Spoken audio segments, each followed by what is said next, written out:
Bueno, vamos a hacer una dinámica que es básicamente en el menor tiempo posible explicar lo más importante de Python en el menor tiempo posible debido a que pues tenemos un ejercicio pendiente, ¿cierto?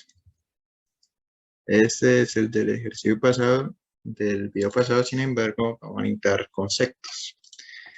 Vamos a darle como quien dice. Lo más importante de Python, ¿qué es? Venga, es un lenguaje dinámico. Un lenguaje dinámico donde yo no necesito asignarle el tipo de dato para utilizar una variable.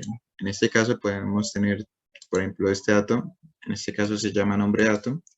La variable se llama nombre dato y es equivalente a un 5, ¿cierto? En este caso, comparado con otros lenguajes, eh, aquí no necesito ponerle tipo de dato antes o después del nombre del dato. También es importante que aquí yo no necesito finalizar las sentencias con un punto y coma o con un carácter especial, sino que Python directamente lo entiende. Esto es muy útil debido a que pues ayuda a la comprensión y pues también al manejo de los datos. Observen que en este caso tengo un dato entero igual a 5 y aquí tengo un dato flotante igual a 9.8. En este caso los dos se quedan igual. Y pues ayuda pues al trabajo en conjunto entre ellos dos para las operaciones y para operar pues es muy útil. También tenemos un tipo de dato tipo carácter, tipo texto, que se le denota strings, ¿cierto? String aquí con R. Y donde pues podemos declararla o bien con comillas simples o con comillas dobles. Aquí yo a esto le puedo agregar, por ejemplo, otra forma. Es muy importante entender que también que Python no acepta este tipo de comillas, que son las que estarán normalmente en el botón de la llave que cierra. Esto, pues, mucha falla porque, pues, eh, nos toca utilizar otros mecanismos para poder hacer ciertas operaciones entre strings.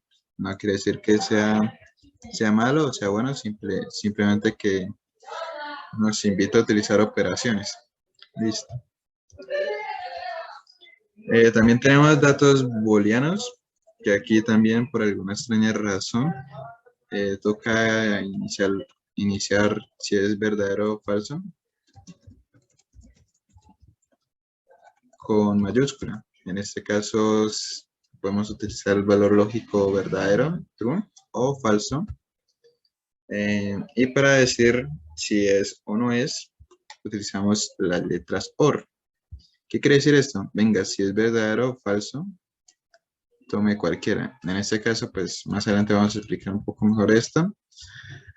Pero hasta el momento pues, tengamos presente que existen esos dos datos, true o false para booleano. También tenemos un dato tipo nulo, que es cuando nosotros no hemos asignado un valor. No hemos asignado un valor a la variable. En este caso, por defecto, todas las variables van a tener none. Sin embargo, no quiere decir que nosotros podamos utilizar todas las variables. Por ejemplo, yo aquí ya no podría utilizar, esperemos que no me falle la matemática, por ejemplo, una variable de tipo hola. En este caso, hola estaría regido bajo el tipo num, porque no tiene ningún dato asignado. Sin embargo, no está definido. ¿Qué quiere decir esto? Que también para decir que ese dato no tiene ningún dato, también hay que asignar. Algo curioso también de este lenguaje. También tenemos el datos tipo lista, que es básicamente el orden de los datos anteriores que podemos tener. En este caso tenemos números, también podríamos tener strings, caracteres. Aquí, por ejemplo, digamos Python. Pongamos otro JavaScript, JS, y así sucesivamente. Hay otro valor que es muy parecido a las listas, que son las duplas.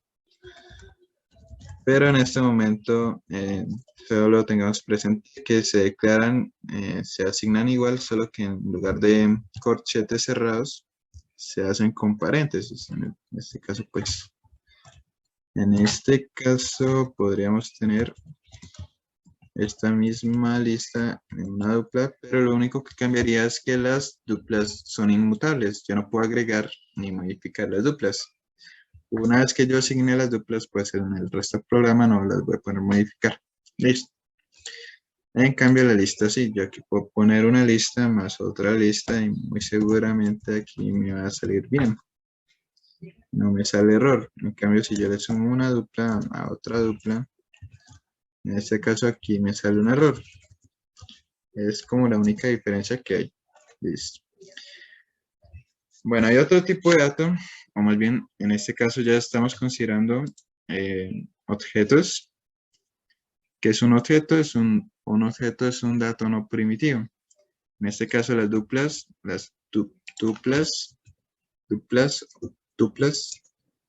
son tipo objeto porque se hacen a partir de datos primitivos que son los anteriores, como flotante, string, nombre variable, que en este caso sería entero, booleano o nulo,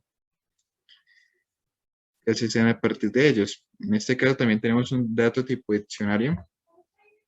¿Qué quiere decir esto? El concepto de ese dato es como suena, literalmente. Por ejemplo, si nosotros buscamos en un diccionario de inglés-español la palabra hello, muy posiblemente nos saque hola, ¿cierto?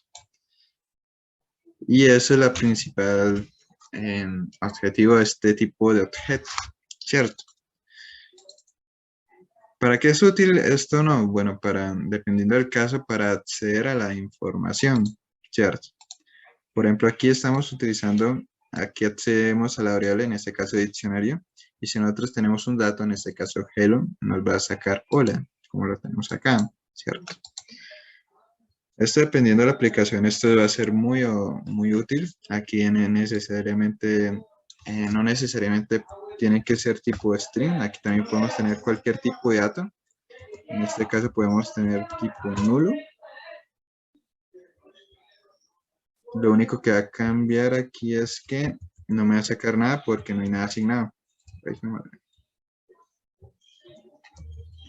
En este caso, si yo imprimo esto, en teoría aquí me va a sacar que esto es nulo, o sea, no ha sido asignado.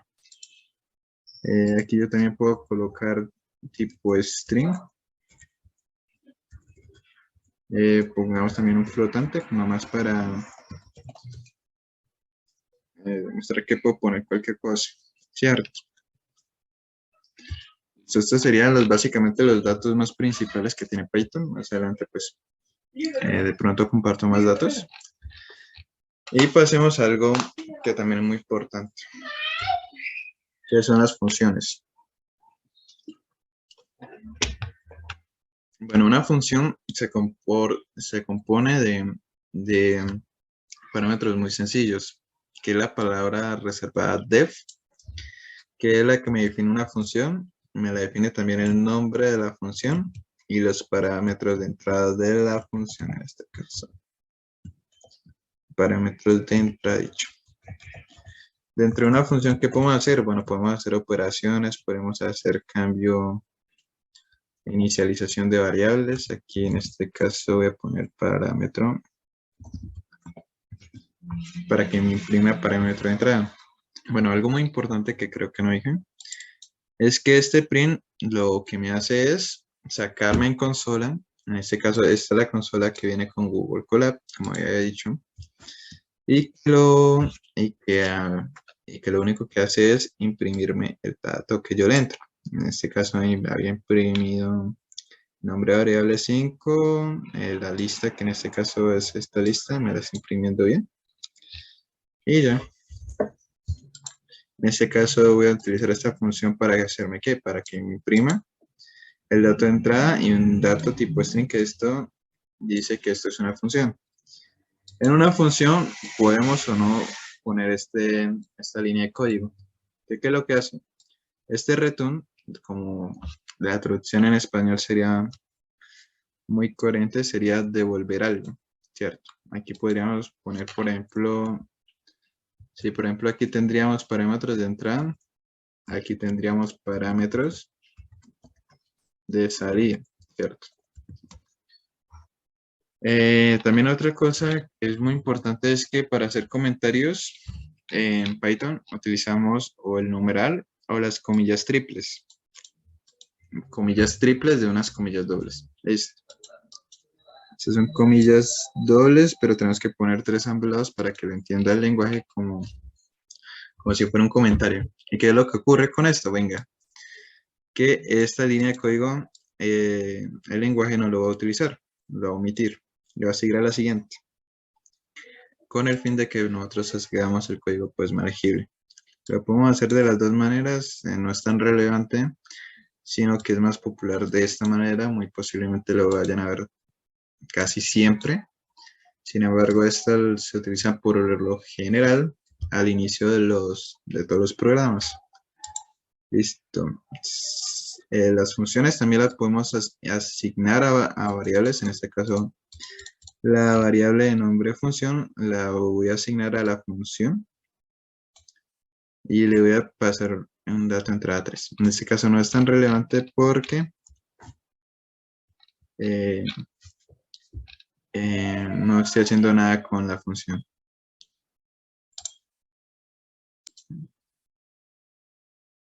En ese orden de ideas, inicializamos, podemos utilizar la función. También podríamos utilizar funciones como métodos. Más adelante vamos a entender que las funciones también pueden aquí utilizar métodos. Por ejemplo, anteriormente hemos dicho que los datos numéricos eran nombre de la variable y el otro flotante. Por ejemplo, podríamos aquí, flotante las podríamos sumar. ¿Sí? La suma que sea igual a esto y aquí volver la suma, ¿cierto? Como les digo, esto puede o no, se puede omitir. Yo aquí perfectamente puedo comentar esto y va a funcionar igualmente. Pero si nosotros queremos devolver un valor, en este caso estoy asignando el valor que hace esta función mediante este return. ¿Cómo así? Venga, hemos dicho que el flotante era 9.8 más 5, eso le va a dar 14.82, ¿cierto? Esa suma la hace acá.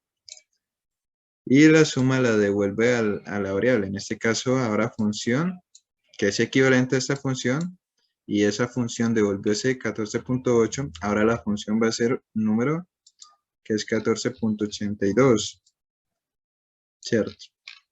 Y por eso cuando imprimo la función nos va a devolver 14.8. Ahora bien, si nosotros no devolvemos nada, como les digo, eso pues no va a pasar nada. ¿Listo? Sino que va a entender esto que este valor es de tipo none. O sea, que no tiene ningún valor asociado. Listo. Bueno, también Python, aunque no es muy conocido por esto, Python también podemos utilizarlo. Es un lenguaje modular en donde nosotros podemos tener clases, como así clases. O sea, nosotros podemos crear nuestros propios objetos, funciones y métodos. O sea, venga, esto tan bueno. ¿Por qué? O sea, esto nos sirve para qué. Por ejemplo, si nosotros queremos diseñar una aplicación y esa aplicación, por ejemplo, tiene el dato tipo persona y una persona está involucrada en una empresa, nosotros aquí podríamos hacer relaciones. En otro día explicaré un poco mejor esto. Pero el concepto aquí, para crear un objeto, o más bien crear un objeto, necesitamos la palabra reservada clase. ¿Listo? Necesitamos el nombre de la clase. Y en este caso, pues sí o sí vamos a necesitar esta línea. Estas dos lineecitas de código. Listo. ¿Qué quiere decir esto? Que cuando nosotros creemos este objeto, va a venir acá y a buscar esta palabra, esta función, que lo que quiere decir es un inicializador de clases. ¿Y vamos a entrar? Bueno, vamos a entrar, en este caso siempre en cada método de esta clase vamos a tener el primer dato que es el, que es básicamente que se incluya los datos que ya se tienen dentro de la clase. y los atributos. Aquí podemos tener n atributos, ¿cierto? Y no va a tener ningún inconveniente. Lo único que vamos a tener, si por ejemplo tenemos, pongo aquí n, aquí voy a tener que asignar n a n, ¿cierto? Y cuando yo vaya a crear un método, digo, vaya a crear la clase, con el nombre de clase voy a tener que añadir otro, voy a tener que agregarle el otro dato. ¿Qué característica tiene de una clase a una función? Porque por lo visto pues son como similares, ¿no? Resulta que las clases se componen a partir de funciones. Las funciones se pueden componer a partir de otras funciones, pero nunca, no está bien visto que una función traiga clases, ¿cierto? Las clases por lo general van aparte de las funciones, ya que a pesar de que sean o pueden llegar a ser complementarios. ¿Listo? Bueno, ¿qué más? Aparte de eso, pues las clases, o más bien los objetos, pueden hacer ciertas acciones, ciertos métodos. Aquí yo también, como bien habíamos dicho, nosotros podemos tener funciones. Esas funciones pueden hacer acciones, pueden hacer operaciones, pueden hacer lo que sea, ¿sí? Siempre y cuando respetemos la lógica. En este caso voy a hacer una acción. ¿Qué es acción que va a hacer? Venga, aquí como lo habíamos dicho, en todas las acciones, en todas las funciones que estén dentro de la clase, tiene que estar con la palabra reservada self, para que incluya todos los atributos y en llegado caso los vamos a utilizar. Es buena práctica incluirlo a pesar de que no utilicemos pues, los atributos, ¿cierto? Y aquí simplemente lo voy a imprimir. En este caso, si yo por ejemplo imprimo, en este caso que estoy haciendo en la línea 25, estoy asignando a clase un objeto que ya no estamos asignando un valor, sino estamos asignando un objeto de tipo nombre clase.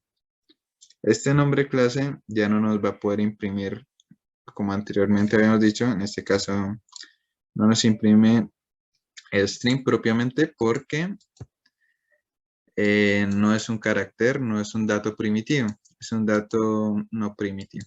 Listo. Entonces, si nosotros imprimimos clase, ¿el que nos va a sacar? Venga, nos va a sacar el tipo de dato que es o la dirección que es. En este caso nos saca que es un objeto y que tiene cierto espacio en memoria, ¿cierto?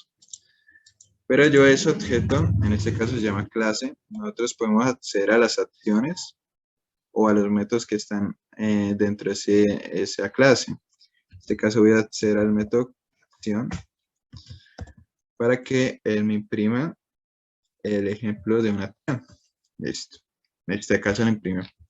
Listo. ¿Qué más? Bueno, aquí tenemos lo más basiquito, como les digo. Tenemos también librerías. ¿Qué son las librerías? Es el trabajo, básicamente es el trabajo de otras personas que se pusieron a hacer o funciones o clases y las adjuntaron en paqueticos, ¿cierto? Y para hacer esos paqueticos, para poderlos consumir, tenemos que utilizar la palabra reserva import. Y seguido eso, podemos utilizar el nombre de la librería, como lo podemos tener en estas dos líneas de código, ¿cierto?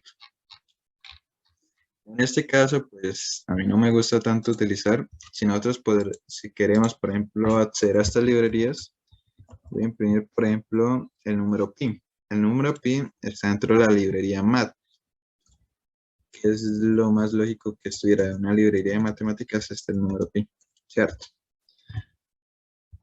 ¿Qué ocurre? Si yo accedo a esta librería, solo con esto tendría que acceder escribiendo todo mat, ¿cierto? En este caso voy a acceder a mat y ya me trae las opciones. Voy a traer pi y voy a imprimirlo y me va a sacar 3.1415.9 y todos los números que tiene, ¿cierto? Resulta que pues a todos esto no es muy conveniente. Y resulta que nosotros podemos asignar esta librería a una variable. Venga, ¿cómo hacemos esto? Lo podemos hacer de la siguiente manera. Escribiendo la palabra reservada as, que es como lo más lógico, ¿cierto?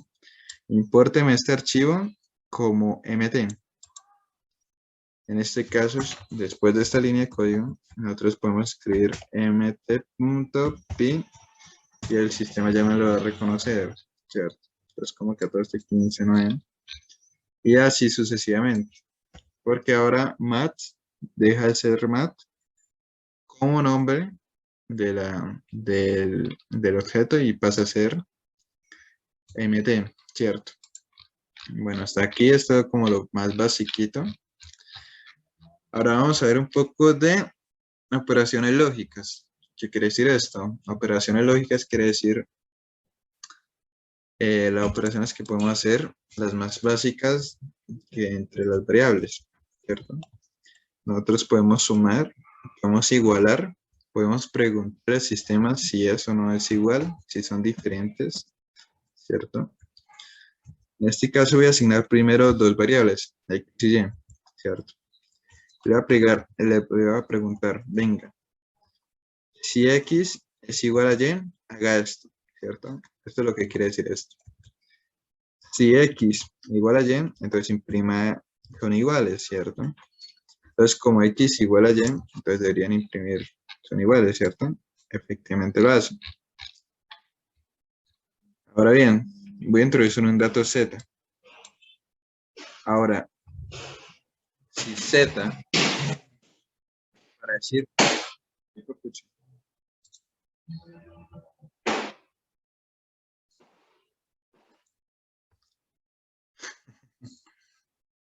vamos a repetir. Ahora voy a introducir un dato z.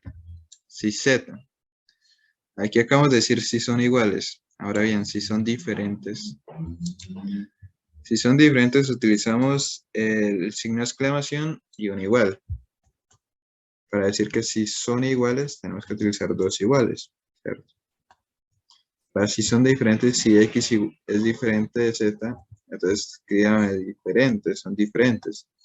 Entonces, como z es igual a 3 y x igual a 1, entonces son diferentes. Entonces, imprima son diferentes. Entonces, son diferentes, ¿cierto?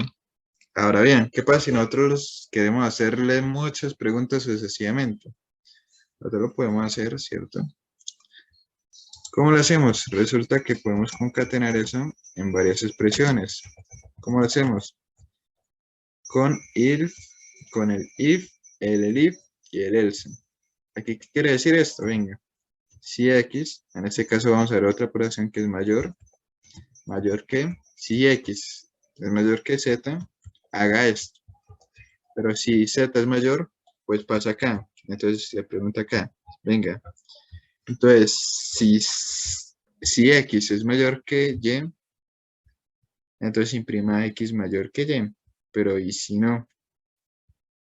Y si ninguna de estas dos es correcta, entonces haga esta. Esto es lo último que hace, ¿cierto? Entonces, como x igual a 1 y y es igual a 1, entonces x es diferente de z, ¿cierto? Entonces es verdadero y aquí x es mayor que z, ¿no? Porque z es igual a 3. Entonces pasa a este elif. Si x, en este caso 1 es mayor que y, 1 es mayor que 1, no, son iguales. Entonces aquí pasa el último. Entonces, como aquí no hay ninguna condición lógica de este tipo, entonces termina siendo esto, ¿cierto? Hay algunos programadores que escriben break dentro de alguna expresión lógica para decir que ya lo comentan. Break. Y se cometió un error. Gran error en que venga. Resulta que hay un concepto importante con el break. ¿Qué ocurre? Resulta que el break se utiliza más que todo para tener estructuras cíclicas. Y venga, ¿qué quiere decir eso? Sí, por ejemplo, nosotros habíamos visto que si yo, por ejemplo, quiero recorrer una lista, lo podríamos hacer con el índice, ¿cierto? Luego yo puedo acceder a esta lista de letras, se llamémoslo así, con su índice. En este caso vale el índice A vale 0, el índice B vale 1 y así sucesivamente. El de F valdría entonces 5. Sin embargo, hay un problema, o por lo general siempre se llega a un problema en donde necesitamos recorrer esta estructura y encontrar un dato que es el dato deseado, ¿cierto? ¿Qué pasa si nuestro dato deseado es C, ¿cierto? Pues nada, pues hay varias formas de encontrar C dentro de esta lista. Eso va a depender mucho del contexto, pero pues hay una manera que es simplemente recorrer esta lista y con el índice pues a ver en la posición. Pero ¿qué ocurre? ¿Qué pasa si a mí solo me interesa encontrar este valor y ya, ¿cierto? No me interesa encontrar o no me interesa recorrer los demás valores, ¿cierto? Entonces, para ese caso, si se utiliza la palabra reservada break, que creo que es en minúscula, ¿cierto? El break lo que me hace es que dentro de una estructura cíclica, porque igualmente vamos a necesitar una estructura cíclica, bueno, dependiendo del caso, para recorrer esta lista. Y entonces, pues una vez encontrado este 2, pues aquí internamente haría unos cálculos, después seguiría pues el proceso y aquí simplemente si no queremos hacer más, simplemente pondríamos la palabra reservada break. Venga, pero ¿cómo así? Sí, venga, le explico con un ejemplo. Venga, aquí habíamos tenido pues, y además aquí, ¿por qué marca en error? Resulta que pues aquí solo estamos haciendo un ciclo, pues en teoría no hay un ciclo porque solamente lo estamos haciendo una vez, luego no es necesario poner break porque igualmente después de esta línea de código, si esa expresión lógica es verdadera, pues de una vez va a salir, entonces pues no está bien ponerlo en el break porque igualmente es redundante. Ahora, ¿qué pasa si, por ejemplo, lo que les digo, yo tengo aquí una lista de valores, por ejemplo, ranks, tengo los valores desde 0 hasta 3, ¿cierto? Luego, si yo, por ejemplo, a mí me interesa el valor 2, en este caso, pues, luego, lo que digo, si esto llega a la posición 2, en este caso voy a escribir en pantalla, pues hasta aquí llegó. Y si no me interesan los demás valores, pues les digo break. Si nosotros ejecutamos esto, vemos que, bueno, voy a agarrar el número 0, porque 0 sí está, 1, 2, y cuando llegue a 2, va a escribir primero el 2, después va a entrar a esta estructura del if, va a escribir hasta aquí llegó, y después va a descansar. Sí, después va a estar igual, pero es-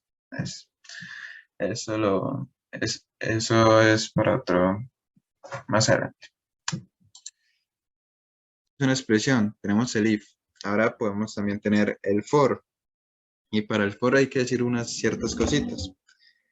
Resulta que Python es especialista en recorrer listas. El for se utiliza más que todo para eso, para recorrer ciertos datos. Entonces, aquí, ¿qué quiere decir esto? Para i, en esta lista, literalmente, para i en esta lista, en este caso, ¿qué quiere decir? Imprima i. Entonces, i va a recorrer toda esta lista, va a ir 1, 2, 3 y 4 y 5 y los va a imprimir. Ahora bien, si nosotros queremos interrumpir esta expresión, ahí sí podríamos utilizar también un break para que se lo haga una vez.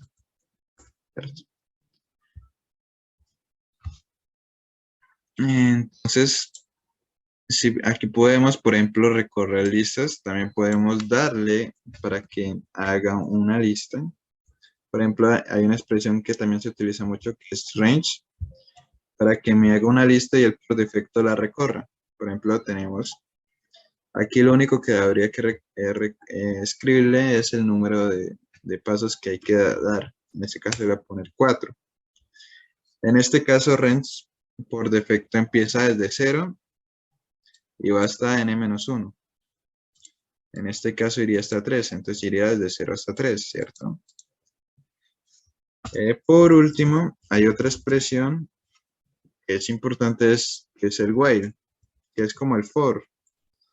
Todo lo que aquí podríamos poner, por ejemplo, si x igual a 2, y mientras x sea menor que 2, sea menor que 10, imprima x, ¿cierto? ¿Qué ocurre?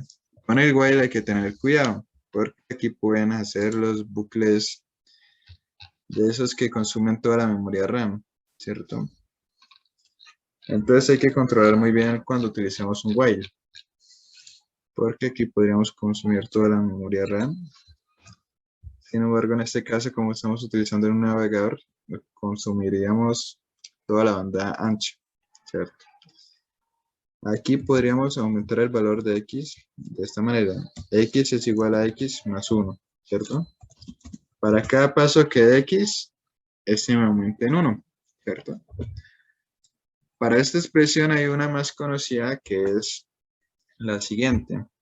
En lugar de poner x es igual a x más 1, poner venga. X más igual 1. Y con él entiende que él se va a aumentar la x a un valor. ¿Listo? Bueno, eso sería todo por este video.